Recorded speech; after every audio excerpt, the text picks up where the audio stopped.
abril de 1917.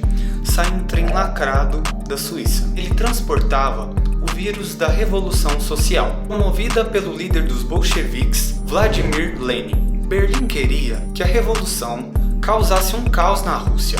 Em fevereiro, uma revolta popular provoca a abdicação do czar. Isso os obrigava a aceitar um pacto de paz unilateral, que permitia aos alemães transportar 1 milhão de soldados ao fronte ocidental para a ofensiva definitiva contra as potências aliadas. Lenin chega à estação de São Petersburgo no dia 3 de abril. Ao descer do trem, ele lança a sua plataforma revolucionária: paz, pão e terra para os camponeses. Vladimir estava convencido que a vitória da Revolução Russa seria um passo para o triunfo em escala universal. Em sua análise, essa vitória só aconteceria se os operários e os agricultores entendessem que a guerra era um problema dos capitalistas exploradores. Lenin chega a um momento crítico no país. Desde 1916, o número de desertores era enorme. A inflação forçava a Casa da Moeda a desenvolver outros métodos.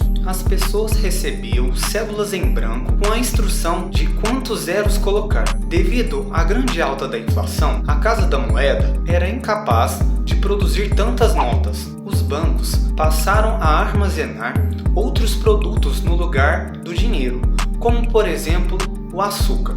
O governo provisório, que havia sucedido o czar, disputava o poder com sovietes organizados pelos revolucionários. A vontade de manter a Rússia na guerra se tornava cada vez mais inviável. Alexander Kerensky era o líder do governo. Ele nomeou Alexei Brusilov para o posto de comandante do exército.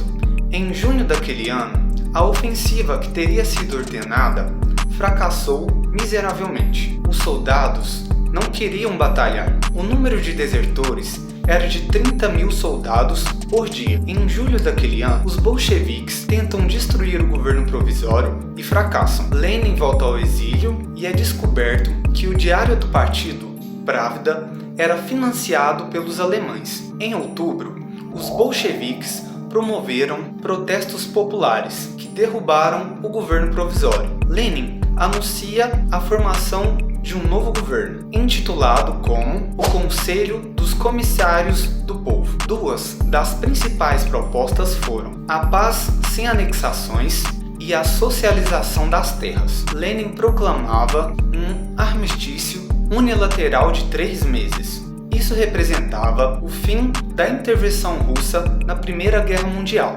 Os aliados o ignoraram, porém, os impérios centrais aceitaram suas propostas de imediato. Em 20 de dezembro, as delegações russas, austro-húngaras e alemães começaram a deliberar-se na cidade de Brest-Litovsk, onde fica o quartel-general do fronte oriental da Alemanha. As negociações se prolongaram porque os bolcheviques estavam convencidos que seu chamado à insurreição provocaria a revolução nas grandes potências, embasados nos montins que aconteceram na França e as greves nas fábricas de guerras alemãs, onde participaram milhares de operários a favor de uma paz sem anexações. Porém, a revolução não se disseminou. Em fevereiro, o alto comando alemão ordenou uma ofensiva à Rússia. Não acharam resistência até 150 quilômetros de Petrogrado. A central soviética ordenou aos seus delegados que a paz